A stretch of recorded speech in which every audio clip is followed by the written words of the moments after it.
En el mundo de la tecnología existen diferentes modas, como en todas las industrias, que quizá no sabemos bien a qué se refiere, pero ahí estamos todos queriendo implementarlo, hablando de ello. Y una de estas modas fue, sin duda, yo creo que el growth hacking. Y el growth hacking, a diferencia de lo que se cree, es mucho más un proceso de constante experimentación a un conjunto de conocimientos y digamos que una metodología. Es estar experimentando, probando, implementando y crecer. Val Muñoz, mi invitado de hoy, como socio de Endado y también líder del departamento de Growth, realmente dieron de qué hablar porque estaban llevando este e-commerce a unos números loquísimos. Fueron nombrados por 2 años consecutivos por el Financial Times como una de las 200 empresas que más crecían en Europa y durante 5 años estuvieron duplicando sus ventas. Ahora Val tiene un blog / podcast que se llama Polímatas, donde toca temas complejos, ¿no? Por ejemplo, verdades y mentiras sobre el poder de la mente o el arduo camino hacia el pensamiento complejo. Y es realmente esto para mentes inquietas que tienen ganas de absorber conocimiento y llevarlo a sus vidas personales y profesionales. A mí me encanta el podcast. Pero bueno, ahora sí, episodio 102. Hace 102 años se funda la aerolínea KLM. También hace 102 años José Alix Martínez patenta en España la primera olla express. Hace 102 años Charles Perkins patenta en Estados Unidos la tostadora eléctrica. Y en el capítulo 102 de Gran Invento tenemos a Val Muñoz y vamos a hablar de growth, de sistemas complejos y vamos a darle. ¡Vamos, vamos, vamos!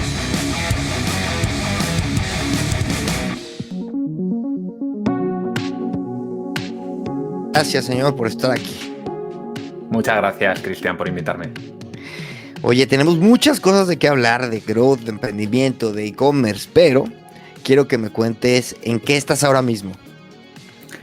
Vale, pues mira, yo empecé hace 2 meses un proyecto que la verdad es que llevo dándole vueltas muchos años, porque yo siempre he sido una persona muy inquieta y cuando he tenido tiempo siempre pues he tenido blogs, he tenido podcasts incluso de algunos temas.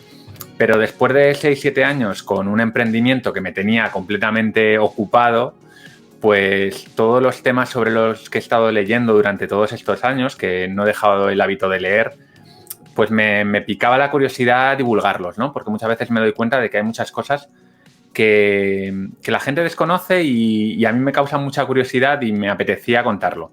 Entonces he creado un blog podcast que se llama Polímatas, con Y,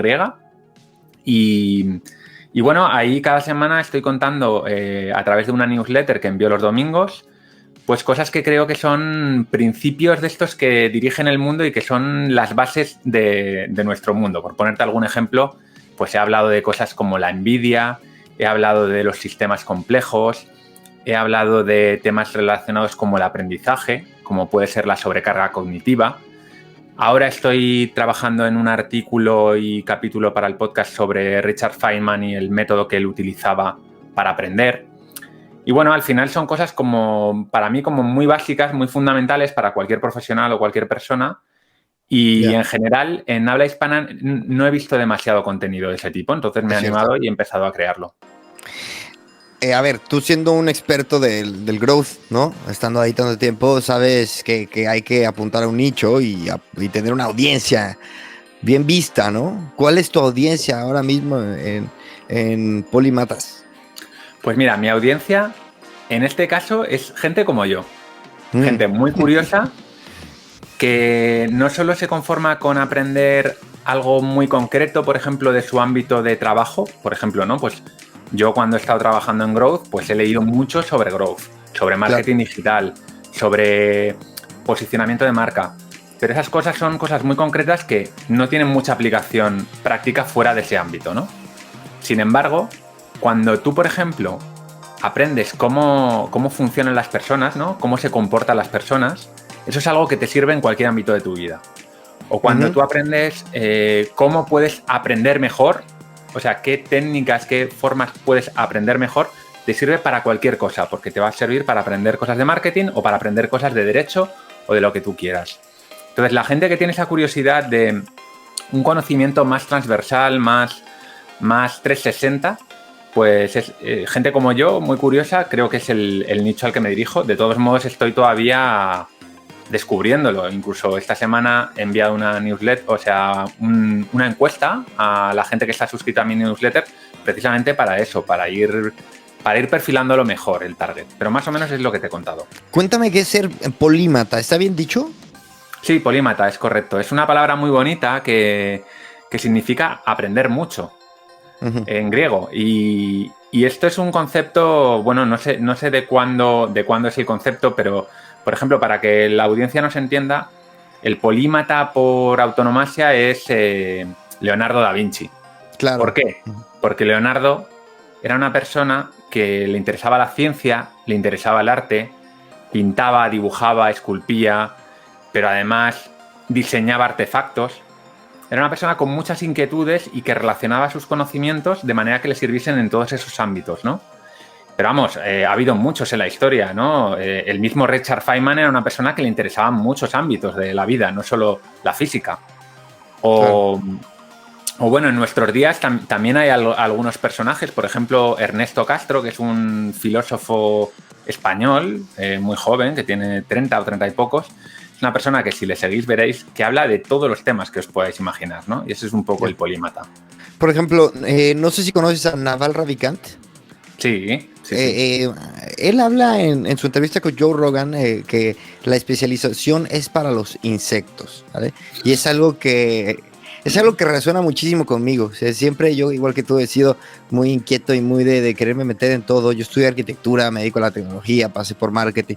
Entonces, resuena mucho conmigo. ¿No crees, hasta cierto punto, dime a grandes rasgos, qué opinas de esto? Y si no crees que un poco la industria actual nos está llevando a ser especialistas en algo y si no desvirtúa un poquito nuestra experiencia profesional e intelectual, quizá. A ver, yo te puedo contar, por un lado, mi opinión y luego te puedo contar lo que pienso como de una forma más objetiva, ¿no? Mi opinión como Val es que, obviamente, para mí la especialización mata un poco el intelecto, porque soy una persona que a mí el cuerpo me pide saber de todo y yo me pongo a leer un libro y veo una referencia y me lo apunto y me compro ese libro y empiezo a leer de eso. Y empiezo por física y acabo por literatura y este tipo de cosas a mí me ocurren mucho. Y estoy convencido que hay gente que nos está escuchando ahora que también les ocurre. Pero también he visto lo contrario. También he visto gente que se sienten mucho más cómodas en un ámbito muy concreto donde profundizan mucho y se sienten muy seguros. Y como los dos perfiles son importantes, porque al final, si no hubiese especialización, no habría habido revolución industrial, ¿no? No se concibe el mundo moderno sin que haya gente especializada. Y de hecho, la tendencia es que cada vez nos especialicemos más. Pero claro, lo que ha ocurrido yo creo últimamente es que hemos empezado a ser conscientes de que esa ultra especialización también tiene sus problemas. Uno de esos problemas, todos lo habremos sufrido cuando vamos a un médico especialista, es que ese médico te trata esa cosa. El cirujano lo que te quiere es operar, ¿no? El especialista en el riñón te va a mirar los riñones, pero ahora sabemos, por ejemplo, que el cómo nosotros estamos psicológicamente influye mucho en una enfermedad. Si yo voy a ver a un especialista en los riñones que no sabe absolutamente nada de psicología o no sabe que si yo, por ejemplo, tengo una depresión me puede estar afectando a mis niveles de dopamina, que a su vez me puede afectar al riñón, etcétera, etcétera. Estas cosas, si nos faltan generalistas, nos las estamos perdiendo, ¿no? Eso en el ámbito de la salud, por ejemplo, se ve muy claramente, pero a mí me ha pasado mucho también en nuestro sector, ¿no? En el sector de Internet o del mundo digital, donde gente muy, muy especializada es muy buena en lo que hace, pero cuando tú tienes una conversación más estratégica, no son capaces de entender la estrategia, porque la estrategia requiere una visión más alta, ¿no? Más elevada y más 360. Entonces, en todo equipo siempre necesitas algún generalista, alguien que tenga una visión general, porque si no va a ser muy difícil. Es lo que da un poco también la experiencia. En tu último capítulo hablabas sobre el poder de la mente, ¿no? Las verdades y mentiras del poder de la mente, y hablabas que muchas veces, por ejemplo, el dolor de la espalda puede ser, sí, realmente ese dolor te lo proyecta tu mente, ¿no?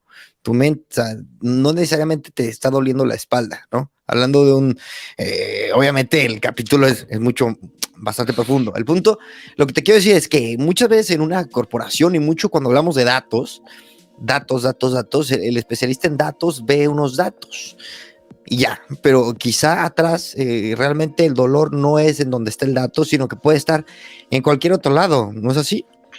Completamente. Sí, claro. Un especialista en datos lo que va a hacer es lo que tú le pidas. Es Exacto. decir, por ejemplo, un especialista en datos puede analizar la tasa de rebote de una web de 1000 formas diferentes. Te puede plantear distintas gráficas, yo que sé, hacerte distintos enfoques desde el punto de vista analítico. ¿Qué pasa? Que igual el problema no está en el rebote. Igual el problema es que desde el principio se ha enfocado mal y la tasa de rebote de la web no tiene ninguna importancia, ¿no? Entonces, claro, si no tienes a una persona que tenga esa visión más general de dónde está, qué es lo importante, el especialista, como dice Charlie Munger, tiene un martillo y quiere usarlo, ¿no? Quiere clavar un clavo Claro. y entonces el analista muy especializado lo que quiere es datos, datos, datos y probablemente no vaya a tener esa inquietud de tener una llamada, por ejemplo, con un cliente para entender esa parte más perceptiva, más de lo que le llaman los pequeños datos, ¿no? Que es tener ese insight más directo del porqué de las cosas, poder hacerle preguntas abiertas al cliente para entender según qué cosas. Eso un analista normalmente no tiene ese enfoque. Pero también pasa al revés, ¿no? Una persona con un punto de vista muy estratégico a veces no es consciente de que los detalles también son importantes y que si no vas a los detalles y que si no tienes, por ejemplo, un sistema matemático sólido para analizar los datos y para ver y para diferenciar, por ejemplo, lo que es simplemente un patrón ficticio de lo que es un patrón real, ¿no? Esto, si tú no tienes unos conocimientos básicos de estadística, puedes coger un conjunto de datos y pensar que hay un patrón cuando no lo hay. Esto es algo muy habitual. Claro, ese conocimiento específico estadístico lo necesitas también. Claro. Seth Godin le dice medir colores, ¿no? Medir los colores detrás de los números. Hablas de sistemas complejos. Vamos a tocar muchos temas y te anticipo que traigo muchísimo que preguntarte. Hablas de los sistemas complejos y quiero hablar de la antifragilidad, ¿no? Como te comenté ahí por chat. Cuéntame un poco del tema de sistemas complejos. Es una pregunta muy amplia, ¿vale? Es muy abierta, sí. Pero me refiero enfocado un poco a lo que tienes al menos en el primer capítulo en el que hablas de, bueno, en realidad es el capítulo 5 me parece, en el que hablas de, en tu podcast que hablas de eso. Para la gente que no sepa nada y que el concepto le venga de nuevas, sistemas complejos es básicamente todo lo que tenemos a nuestro alrededor que tiene un mínimo de interés, ¿vale? Por ejemplo, yo tengo aquí un micrófono y el micrófono no es un sistema complejo, es un sistema simple, es predecible. Hace siempre lo que yo espero que va a hacer. ¿Qué pasa? Que normalmente a mí cómo funciona un micrófono no me interesa demasiado, a no ser que me dedique a ello, a diseñar micrófonos. ¿Qué cosas son sistemas complejos? Bueno, pues por ejemplo, una empresa es un sistema complejo. ¿Por qué? Porque tiene muchos componentes que interactúan de muchas maneras diferentes. ¿Qué diferencia un sistema complejo de uno simple? Que yo conociendo los agentes, en este caso, por ejemplo, las personas que hay en la empresa, no puedo saber cómo se va a comportar la empresa, sino que el cómo se comporta la empresa, o lo que se le llama en sistemas complejos, lo que emerge, ¿no? Los comportamientos emergentes, dependen de las interacciones entre los agentes. Entonces, sistemas complejos nos encontramos muchísimos. Una ciudad es un sistema complejo, un ecosistema natural es un sistema complejo. ¿Y qué pasa con los sistemas complejos? Bueno, pues que se salen un poco del ámbito mecanicista clásico de la ciencia clásica, donde hay una causa y un efecto claro. Tú cuando tocas un ecosistema, por ejemplo, si tú introduces zorros para que se coman a los conejos, porque resulta que los conejos son una plaga en un ecosistema, tú no puedes saber de antemano cómo se va a comportar el ecosistema, porque es un sistema complejo. Y lo mismo pasa, pues, por ejemplo, con la economía. La economía es un sistema complejo y por eso es tan difícil hacer cambios desde el poder central, ¿no? Desde un gobierno, por ejemplo, que no tengan efectos secundarios, porque muchas veces no puedes controlar todos los efectos de lo que tú tocas, ¿no? Y bueno, básicamente hablo de este tema porque creo que conociendo cómo funcionan los sistemas complejos, podemos entender mucho mejor el mundo que nos rodea y tenemos un framework, ¿no? Un marco de trabajo mucho más adaptado a la realidad del que solemos usar, más simplista de si hago esto, ocurre esto. Uh-huh. Esto se ve mucho en las historias de Hollywood, que lo llamo yo, ¿no? Que son vamos a una reunión y nos dicen, ha pasado esto por esto. Y se quedan tan a gusto, ¿no? La mayor parte de las veces ese tipo de historias tan sencillas, ¿no? Que le llamo historias de Hollywood porque son las típicas historias que tú ves en una película de Hollywood, que son completamente lineales, ¿no? Ocurre esto y entonces ocurre esto y entonces ocurre esto. Eso en realidad no sucede así nunca. Normalmente las cosas ocurren por múltiples factores que están interconectados. Lo que pasa es que nosotros, como los seres humanos, necesitamos historias sencillas que comprendamos fácilmente y que podamos compartir fácilmente, tendemos a quedarnos con ese tipo de historias que son las que nos recordamos mejor. Pero lo que hay que tener muy en cuenta es que esas historias generalmente no son muy incompletas y que si tú quieres hacer un análisis de la realidad necesitas ser un poquito más ambicioso a la hora de analizar esa realidad. Y los sistemas complejos son una manera de hacerlo. ¡Qué locura! Y a ver, hablando de sistemas complejos, es que me surgen tantas cosas que te quiero preguntar al respecto de esto, pero lo que me tiene ahora mismo, o sea, estoy muy, muy interesado de un sistema complejo antifrágil, ¿no? Como puede ser todo. Yo te veo que tienes el podcast, ¿no? Que tienes también tu blog, que estás, a su vez tienes una trayectoria y me doy cuenta que estás al menos construyendo un campo de acción con un cierto nivel de antifragilidad y va de la mano de la especialización, ¿no? Te puedes soltar del growth y puedes hablar de sistemas complejos, ¿no? Cuéntame, no te quiero hacer una pregunta, simplemente cuéntame qué se te viene a la mente. Mira, no era consciente de lo que me acabas de decir, ¿no? De que de alguna manera me estoy construyendo una carrera antifrágil. Para que la gente lo entienda, la antifragilidad es un concepto de Nassim Taleb, que es, bueno, una de esas personas que hay que leer porque tiene un conocimiento profundo muy interesante, ¿eh? Yo recomiendo 2 libros. Uno es el que tú has comentado, que es Antifrágil, se llama así, y otro que se llama Cisne Negro. Bueno, la antifragilidad, básicamente lo que dice Taleb es que es la capacidad que tiene un sistema para verse favorecido en situaciones donde la mayor parte de los sistemas se derrumban, ¿no? Por decirlo de alguna forma. Es decir, o ante la incertidumbre y el caos también, ¿no? Eso es. Vamos a poner el ejemplo de una persona que está invirtiendo en bolsa, pero en vez de hacerlo como lo hace la mayor parte de la gente, ¿no? Que es invertir para que tu empresa vaya lo mejor posible y luego poder vender esas acciones o recibir dividendos, lo que haces es decir, bueno, yo además voy a invertir en unos productos financieros que cuando la bolsa caiga ya en una crisis grande, yo me voy a ver favorecido. Este tipo de productos financieros existen y bueno, es un ejemplo, yo creo, de la antifragilidad muy interesante, ¿no? En mi caso, que tú dices, bueno, por el tipo de carrera que yo tengo, sí que puede ser que yo tenga una carrera antifrágil en el sentido de que no me he limitado a un solo sector y a una sola especialidad, y si el día de mañana, vamos a poner el caso, imagínate que tú te dedicas a diseñar motores de combustión y tú te has dedicado toda tu vida a eso, y de repente viene el motor eléctrico. Bueno, pues tú no eres antifrágil porque no te vas a poder adaptar. Llevas toda tu vida con eso y es muy difícil que ahora te adaptes a una tecnología completamente diferente. Pero imagínate que tú llevas toda tu vida dedicándote a conocer cómo funcionan las cosas en general y has ido yendo de un sitio para otro, has estudiado varias carreras, has trabajado en distintos sectores. Bueno, el día que haya una crisis en el sector donde tú estás en ese momento, probablemente te resultará sencillo saltar a otro. Y bueno, gente como yo o como otra gente, o como tú, por lo que me comentas, pues tenemos esa facilidad. Yo tampoco quiero dármelas de, hostia, mi tipo de carrera es la perfecta. No, tiene muchos problemas también, ¿eh?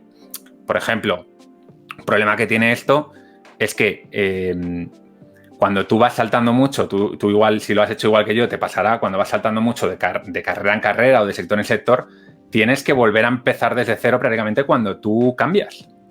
Y eso supone mucho esfuerzo, mucha inversión y muchas veces también asumir que vas a ganar menos dinero, por ejemplo, durante una temporada. Claro. O sea que, bueno, y también requiere que tengas un nivel de adaptación superior, ¿no? estás cambiando tanto, tienes que adaptarte. Muchas veces tener una capacidad de aprendizaje también quizá más evolucionada porque tus aprendizajes previos quizá ya no sirven de mucho. Claro, a mí mucha gente me dice, joder, y ahora con todo lo que tú sabes de e-commerce, ¿y no te vas a meter en algo de e-commerce? Bueno, pues no necesariamente. Mi mentalidad es más como, joder, como sé bastante de e-commerce, ahora me apetece hacer otras cosas, ¿no? O aprender otras cosas. Pero bueno, es yo como sé una que no todo el maldición mundo también. está con este mindset. Oye, a ver, qué bueno que vamos tocando terrenos orgánicamente, porque quiero que me cuentes un poco cómo llegas a tu aventura anterior a lo que estás ahora mismo, a Polimatas, que llegas a Endado, ¿no? Que es una startup que llega a ser, no sé cuántas veces, pero sé que sí llegó a ser por Financial Times llamada una de las 1000 empresas con mayor crecimiento, ¿no? Sí, Así. hemos sido durante 2 años consecutivos, hemos estado entre las 200 empresas con más crecimiento de Europa. ¡Buah! Y bueno, pues por no aburrir a la gente, básicamente yo entro hace 7 años en Endado. Yo había montado 2 empresas antes, un e-commerce y una consultora de temas de Big Data. Y nada, yo estaba con el tema del growth en esa época, aprendiendo mucho, venía del tema de Lean Startup y vi que el growth estaba muy relacionado y me gustó mucho, y vi que en España pues era algo que todavía no se tocaba mucho. Creé un blog sobre growth que ya no existe, que se llamaba Growth Hacking Labs, y bueno, tuvo mucho éxito, y a raíz de ahí conocí a mi socio, me invitó a entrar en Endado y bueno, he estado 7 años allí haciendo, pues como comentas, ¿no? Haciendo muchas cosas, algunas con muy buenos resultados. Es verdad que el año pasado, con el tema de los cortes de movilidad, pues hemos tenido un parón, pero teníamos una trayectoria de crecimiento muy buena. Sí, porque era un e-commerce enfocado al sector automotriz, ¿no? Sí, recambios de coche. Eso es. Entonces, evidentemente, dentro del boom que tuvo el e-commerce, pues les tocó Nos ahí. tocó la parte fea del boom. Sí, cara. Ganamos algunos nuevos clientes que no estaban acostumbrados a comprar en e-commerce, pero claro, en España la movilidad se redujo el año pasado un 20%, entonces eso ha afectado bastante. A ver, a mí me tocó ver Endado y me tocó ver analizarlos por fuera. Hace, ¿qué será? 2 años que me postulé para un trabajo ahí. No lo voy a ocultar. Y bueno, fue muy interesante porque era un e-commerce que estaba 2 años o más, ¿eh? Pero bueno, estaban haciéndolo espectacular, yo lo veía, y era un nicho cero, o sea, que yo hubiera pensado cero de e-commerce. O sea, cuéntame cómo es un poco entrar, descubrir el nicho, empezar a generar cierta sinergia y cómo también te responde el mercado. Yo creo que ahí tienes 1000 historias que nos puede aportar. Sí, mira, yo no empecé desde el día cero, por lo tanto, mi socio Miguel sería más adecuado para contarte esto, pero bueno, yo le he oído contar batallitas muchas veces, y él lo que cuenta es que Endado no empezó como un e-commerce, sino que Endado empezó como un negocio, como yo creo que empieza la mayor parte de las buenas startups, ¿no? Que más que tú crear un producto e intentar venderlo, es que tú te das cuenta de que hay una oportunidad y un producto realmente y una necesidad real, ¿no? Y esto fue pues yendo al taller, ¿no? Con un coche que tendría de segunda mano cuando él era todavía estudiante, pues tenía que cambiar el kit de embrague y le dijeron algo así como que eran 800 o 900 euros. Entonces, un colega que tenía, que se llama José, y que era socio y que fue socio también de Endado, le dijo: oye, mira, yo conozco a alguien que nos puede comprar esta pieza y nos va a salir montarlo por 400 euros. Entonces, pues se fueron a una tienda de recambios y de barrio, compraron la pieza que costaba igual 400 euros y un colega les ayudó a montarlo. Y total, al final les salió como la mitad de precio. Entonces dijeron: joder, aquí hay una oportunidad muy interesante, porque es cambiar un embrague de un coche es algo muy costoso, y encima era la época de la crisis, después de la crisis del 2008, ¿no? Entonces la gente buscaba la forma de ahorrar dinero. Y entonces era un negocio como muy evidente. Lo que pasa es que al principio empezaron a vender por teléfono. Ellos no sabían de Internet y vendían por teléfono y vendían a amigos, familiares y vendían bien. Y entonces cuando yo conocí a Miguel y me explicó lo que estaban haciendo, él me dijo, mira, el problema es que nosotros no sabemos de Internet. Yo lo que quiero es que tú me ayudes a vender por Internet. Entonces ahí entré yo y bueno, pues empezamos a vender por Internet y ya finalmente ya dejamos de vender por teléfono y ya solo vendíamos por Internet. Ya, pero realmente cuando entras tú empieza lo emocionante. Cuando empieza el e-commerce. Claro, para los que nos gusta el mundo digital, Internet, sí, pero yo creo que es muy interesante también entender todo el proceso previo de ir viendo cómo hay un negocio donde la mayor parte de la gente no ve un negocio. A ver, es que es muy interesante hacer un MVP sin montar nada tecnológico, ¿no? O sea, esto de verdad así tendría que ser, ¿sabes? Sin invertir un solo euro, ellos se dieron cuenta de un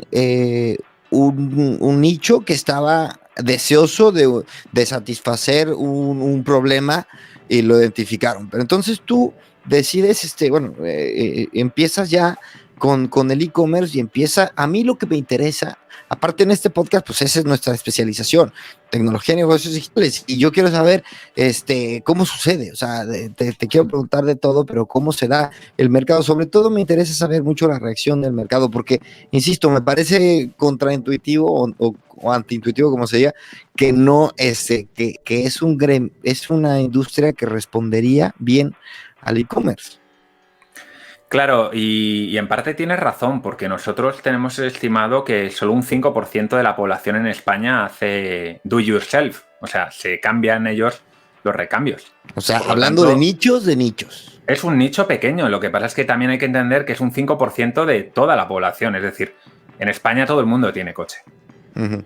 Por lo tanto, y yo sé que en algunos países, por ejemplo, no sé si nos escuchará mucha gente de países de Latinoamérica, pero sí que tengo entendido que en países como, yo qué sé, Perú, Ecuador, Cuba, incluso en México, el do yourself es mucho mayor que en España. Sí. La mitad de nuestra audiencia está por allá. ¿Cómo? La mitad de nuestra audiencia está del otro lado del charco. Pues ellos lo sabrán seguramente que hay mucho más coche de segunda mano, mucho más coche antiguo, que son los que es más fácil también hacerle los cambios, porque cuanto más modernos van siendo los coches, más difícil es hacerles las cosas tú. Uh-huh. O sea, los coches modernos, los coches eléctricos, por ejemplo, están pensados para que tú no le puedas meter mano. Pero claro, un coche de hace 20 años, un Seat Ibiza de hace 20 años, cualquier persona viendo unos vídeos en YouTube puede cambiarle un montón de cosas al coche. Claro. Y ese es el tipo de público que nosotros tenemos. Entonces, bueno, dimos ¿Ese público está en internet? ¿Estaba buscando? Sí, claramente sí. En Forocoches, por ejemplo, que fue uno de los primeros sitios donde empezamos a ser conocidos, nosotros empezamos a hablar con la gente de Forocoches, empezamos a ayudar a los forococheros a temas relacionados con los recambios, a cómo hacerse el mantenimiento del coche, asesorarlos. Les hicimos un descuento también, que nos ayudó mucho. En Milanuncios trabajamos mucho al principio también, porque Milanuncios en España funcionaba estupendamente, pero entre particulares. Y nosotros lo que hicimos fue desarrollar un programa muy casero que automatizaba toda la subida de anuncios y modificación de anuncios de nuestros recambios principales en Milanuncios. Y eso funcionó estupendamente también. Y bueno, es prueba-error. Al final es de lo que trata el growth, ¿no? Es coger, tener un método muy, muy robusto y ir experimentando, ir iterando y hacerlo lo más rápido que puedas. Sabiendo que van a fallar la mayor parte de las cosas que hagas, pero que cuando des con algo bueno, puedes empezar a invertir ahí y amplificarlo. Y esa es la manera. Tampoco hay ningún secreto, no hay ninguna técnica mágica ni nada por el estilo. Al final es eso, el tener un método muy riguroso y ejecutarlo lo más rápido y lo más eficiente que puedas. Llegaron a crecer como el 100% al año durante varios años seguidos. Durante 5 o 6 años, sí. Sí. ¿Y cómo se trabaja con esa velocidad de crecimiento? Pues mira, para mí hay una cosa muy clave que vale para el growth o para cualquier cosa en la vida, y es tener muy claro lo importante y lo no importante y dedicarte a lo importante. Es decir, por ponerte un ejemplo, una de las primeras cosas que yo hice fue probar distintas redes sociales y me di cuenta de que no nos funcionaban. Total, que no teníamos redes sociales. Las quitamos. Normalmente las empresas, aunque no les funcionen o aunque no hayan demostrado que funcionan las redes sociales, lo que hacen es mantenerlas porque es como que sienten que tienen que tener. Uh-huh. Y yo lo que dije es, bueno, si fuésemos una empresa de 100 millones de euros, pues podríamos contratar a una persona que lo llevase y perfecto. Pero como somos 4 gatos y necesitamos centrarnos en lo importante, vamos a dejar las redes sociales a un lado y nos vamos a centrar en Procoches, que nos funciona, vamos a centrarnos en 1000 anuncios. Luego más adelante vimos que también nos funcionaba Google Ads y nos dedicamos a invertir simplemente en lo que nos funcionaba. Y de esa manera puedes coger mucha velocidad porque cuando tú te centras en pocas cosas, muy pronto te conviertes en un experto y te resulta mucho más sencillo ir iterando e ir mejorando esas cosas, esas poquitas cosas en las que estás metido. Claro, y metido también en el growth tienes que hacer mucha experimentación y tener el valor de tomar decisiones, aunque a raíz de tus experimentos, aunque suenen quizá contraintuitivas, ¿no? Muchas veces tú tienes muchas esperanzas de que te va a funcionar algo, le dedicas bastante trabajo y cuando lo lanzas, si tú haces un experimento riguroso y ves que no hay ninguna diferencia, o sea, que no estás mejorando. Por ejemplo, lo típico que muchas veces te dicen, ¿no? Oye, las landing pages para que tengan una mejor tasa de conversión, pues tienes que tener una imagen grande y de buena calidad, tienes que tener una buena descripción de producto. Entonces, tú imagínate que tú tienes una landing page de un producto que tiene una imagen pequeña y fea, no tiene descripción y tienes una tasa de conversión del 2%. Entonces tú dices, ¡guau! Perfecto, voy a meter buenas imágenes, una buena descripción y ya verás cómo voy a tener un 3-4%. Cuando tú haces un experimento controlado y bien hecho y ves que no ha pasado, que realmente no hay ninguna mejora, claro, cuesta mucho porque de alguna manera lo que está haciendo el experimento es contradecirte como experto. Tú como experto en temas de usabilidad o de CRO piensas que te va a funcionar algo y el experimento lo que te dice es no. Y eso, al principio, si tú no estás acostumbrado, es muy fácil tender a decir, bueno, venga, no, debe estar mal esto, vamos a meter contenido y vamos a meter buenas fotos. ¿Qué pasa? Estás dedicando recursos a una cosa que el experimento te ha dicho que no te está mejorando la tasa de conversión. Igual te ayuda a otras cosas, ¿eh? Imagen de marca, lo que tú quieras. Pero desde luego no te está ayudando a incrementar no a tus objetivos. No, y también habla de los sistemas complejos. O sea, tú siempre conocemos las tendencias, ¿no? En digital y en marketing y tecnología, y ahora todo el mundo está con la transformación digital, y antes todo el mundo estaba con redes sociales, y entonces siempre se dan los consejos fáciles, ¿no? 5 puntos para mejorar tu conversión, por decirte algo, ¿no? Y entonces resulta que tú eres el responsable de hacer que la conversión crezca, y entonces ejecutas algo y tienes que contradecir a la que en teoría es la ley, ¿no? La ley de Newton nueva, que porque dicen los compañeros de LinkedIn. O sea, y aparte te vas a echar probablemente a tu equipo encima, porque quizá tus socios o stakeholders que alguien les dijo que esto funciona, van a decir, no, tío, haz esto porque me dijeron que funciona. Totalmente, sí. De hecho, es muy desagradecido hacer un buen trabajo en growth. Porque pasa exactamente lo que tú estás diciendo. Es decir, lo agradecido es hacer caso a la gente. Entonces, siempre tus compañeros van a tener una opinión, tu jefe va a tener una opinión. Incluso si trabajas en una empresa más grande, es posible que contraten a un consultor que te va a decir qué es lo que tienes que hacer. Lo fácil es hacerlo y no medirlo bien y que nadie sepa muy bien si eso mejora o no mejora. Pero tú te quedas tranquilo, la gente te deja tranquilo. Y eso es lo fácil. Lo difícil, pero lo que bajo mi experiencia funciona, es todo lo contrario, es pensar y trabajar como un científico. Cuanto más cerca trabajes de cómo trabajan los científicos en los laboratorios, mucho mejor. Porque vas a ser mucho más eficiente. Al final, si tú ese proceso lo vas haciendo bien durante años, lo que vas a conseguir es que realmente estás dedicando los recursos ahí donde se ha demostrado de forma empírica que tienen impacto. Y entonces, digamos, el que te va a dar las gracias con el tiempo va a ser el propio crecimiento de la empresa, no tus socios o el consultor de turno que se ha contratado, ¿no? Y yo, una recomendación sobre todo a la gente que está empezando en temas de growth o marketing digital. Está muy bien que lean blogs que den ideas, ¿no? De técnicas. Eso está muy bien, escuchar podcasts, está genial. Pero eso está en la parte alta del funnel, en la parte de el brainstorming. O sea, te tienen que servir como ideas para mejorar tu volumen de ideas. Pero luego es muy necesario tener una fase de experimentación que realmente ponga a prueba esas ideas.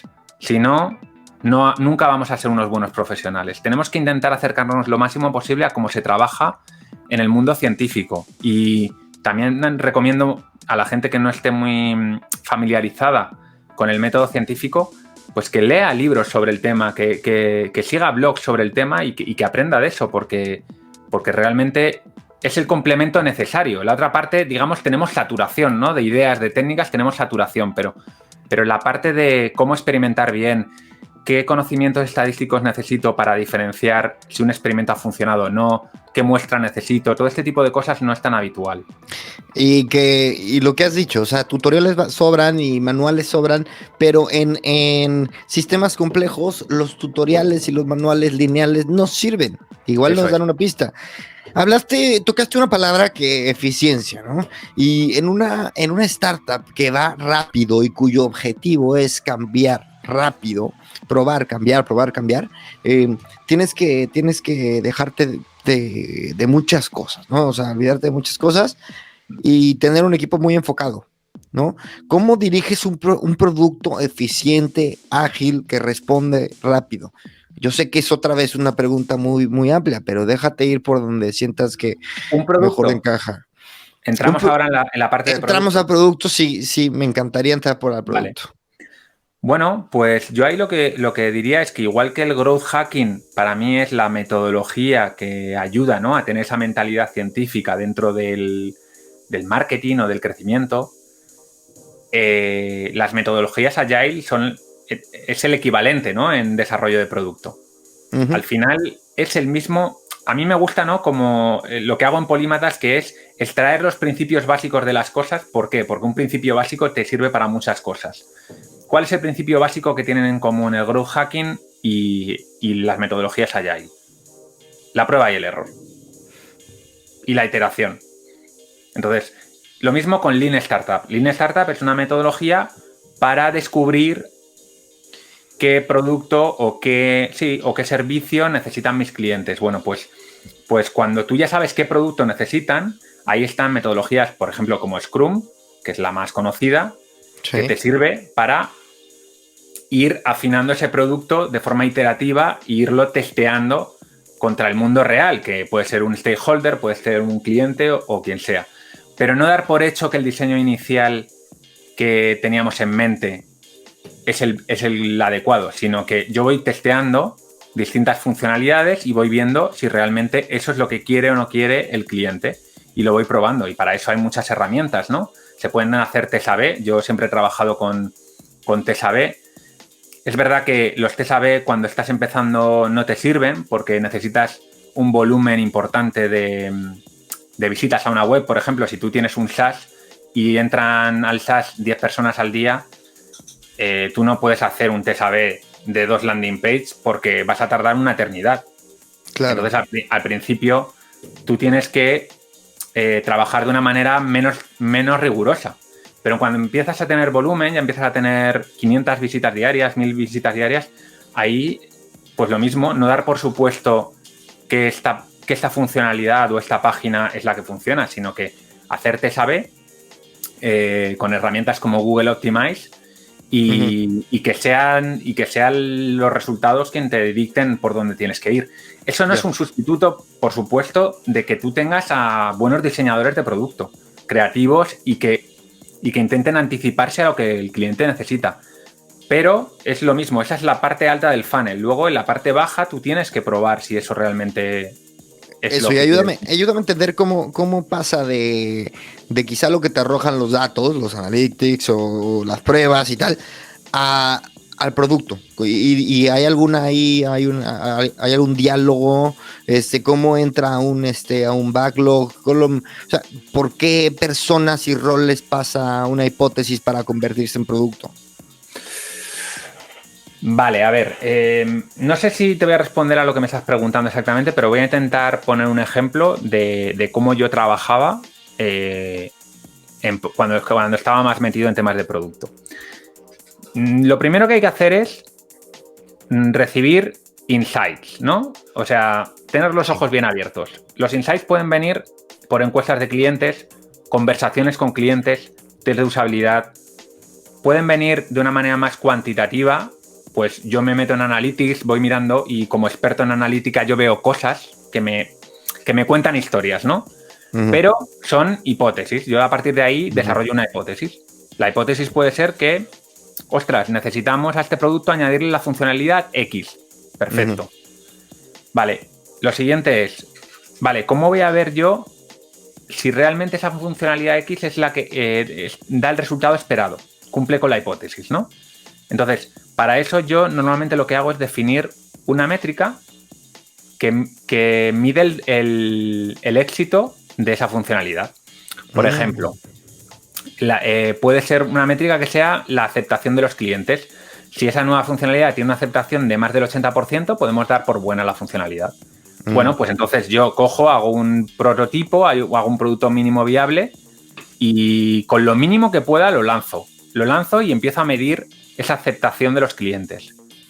Si resulta que ese producto mínimo viable ya tiene una aceptación del 20-25%, es que ni me molesto en seguir desarrollándolo. ¿Por qué? Claro. Porque aunque yo haga la versión definitiva, no voy a pasar de un 20 a un 80. Sin embargo, si yo tengo una aceptación de un 50-60, puedo decir, bueno, como no es un producto definitivo y pulido, puede ser que cuando yo lo pula, sí que tenga esa aceptación. Entonces, eso me puede motivar a seguir trabajando en el producto. ¿Vale? Esas serían un poco las dinámicas de trabajo que yo seguía. Interesante. ¿He respondido a tu pregunta? Sí, no, incluso porque me llama mucho la atención lo de poner un KPI, definir tú o inventarte un KPI que te pueda un poco validar o no tu hipótesis. Es que cuando tú estás definiendo experimentos, sí o sí necesitas métricas que te digan si el experimento tiene éxito o no tiene éxito. Pero tú te pones las métricas. Si no, siempre va a ser completamente subjetivo. Claro. Es mi punto de vista, ¿eh? No digo que no haya otra forma de hacerlo, pero... No, hombre, no. Y me interesa entonces un poquito darte la vuelta y decir cuáles son tus métricas en Polymatas. O sea, entiendo que esto tiene va mucho de tu inquietud y tu curiosidad y tu satisfacción personal e intelectual. Pero... Un segundito que la gata ha hecho acto de presencia y... No te preocupes. Vale. Ya, sigo. Es que me la pongo aquí porque si no va a estar maullando y va a ser bien, peor. haces bien, no. A ver, y entonces, ¿cuáles son los KPIs que estás buscando? ¿Cuáles son eso que te está diciendo si lo estás haciendo bien o lo estás haciendo mal? ¿O estás persiguiendo algo? ¿Cuáles son tus objetivos o tus OKRs para entrar en términos muy agile? Pues mira, yo creo que cuando tienes un blog, en términos generales, aunque luego cada uno tiene que ver, ¿no? Pero lo menos importante es el número de visitas. Quiero decir, el número de visitas se puede generar relativamente fácil. Yo qué sé, tú puedes hacer Google Ads, por ejemplo, y empezar a traer tráfico a tu blog y eso no te va a decir mucho. Para mí, ¿cuál es la métrica en un blog o en un podcast que realmente es interesante? Es la fidelidad de tu audiencia. La recurrencia. Claro, ¿cuánta gente realmente de forma sistemática va por tus contenidos porque tus contenidos son algo realmente valioso? ¿Por qué? Bueno, por dos motivos. El primero puede ser la simple satisfacción de que lo que tú estás haciendo realmente la gente le está sacando provecho, ¿no? Es decir, oye, pues la gente no simplemente se mete en mi artículo, se lee las 10 primeras líneas y se va, sino que sistemáticamente entran todas las semanas, se leen los artículos completos, incluso se escuchan el podcast, incluso se lo escuchan varias veces, ¿no? A mí es el tipo de audiencia. Se suscriben a la newsletter. Claro. Igual eso, de 1000 visitas que tengo, hay solo 20 personas que son ese núcleo. Pero ese núcleo es el fundamental. ¿Por qué? Bueno, porque si el día de mañana yo, por ejemplo, quiero monetizar Polymatas, imagínate que yo quiero pues hacer cursos, crear una comunidad de pago, una suscripción de pago, cualquier cosa, no va a venir la gente esa que entra, se lee 10 líneas y se va, esos nunca no te van a comprar nada porque obviamente tu contenido no es muy valioso para ellos. Claro. Por lo tanto, para mí es separar el grano de la paja. Eso es paja. El grano son esos 20 fieles seguidores que tienes, que te comentan, y entonces eso es relativamente sencillo de medir con Analytics, o se puede hacer, por ejemplo, midiendo las tasas de apertura en tu newsletter, porque una persona que se suscribe a tu newsletter es porque ya realmente tiene interés, porque la gente no deja su email en cualquier sitio, y si encima sistemáticamente están abriendo el email todas las semanas, eso ya dice bastante. O sea, hay muchas maneras de medirlo, ¿no? Pero resumiendo, yo me centraría ahí. Luego, más adelante, si yo, Polímatas, empiezo a crear algún tipo de forma de monetización, pues lógicamente la persona que paga todavía tiene un compromiso mucho mayor con tu contenido, con lo cual todavía eso es más valioso. Esa es la métrica que tendría que empezar a medir. Y luego hay muchas, hay personas que buscan, por ejemplo, en el podcast, ¿no? Se me viene a la mente colegas podcasteros que dicen, oye, o incluso gente que está fuera del medio, que me dice, oye, ¿y no tendrías que hacer un video podcast y subirlo a YouTube y tal? Y tú, no, dices, no, y es que lo que dices de la paja me resuena tanto, porque hay tanta gente que te dice, oye, ¿cómo puede ser que tienes nada más 350 seguidores en Instagram? Y tú, güey, ¿cómo que solamente, no? Son muchísimos. Ponte a pensar que solo hablo de temas especializados y tal, y y a mí al menos me da confort como para tomar decisiones, y créeme que a veces lo dudo mucho, ¿no? Este tema del podcast carece de muchos indicadores. Sabemos que tenemos, bueno, con Spotify quizá un poco más, pero tenemos los downloads y tenemos downloads, suscriptores y poco más, ¿no? Y tú como podcastero y como fanático también de los podcasts, ¿qué virtudes puedes decir que tienen los podcasts? ¿Qué opinas de los podcasts como medio que aparte es descentralizado, ¿no? Que no depende de YouTube, de un algoritmo como el de Facebook, es descentralizado y resuena mucho esa palabra últimamente con la moda de los Bitcoin? Pues mira, no me lo había planteado nunca, pero tú acabas de decir el que para mí es la primera virtud del podcast.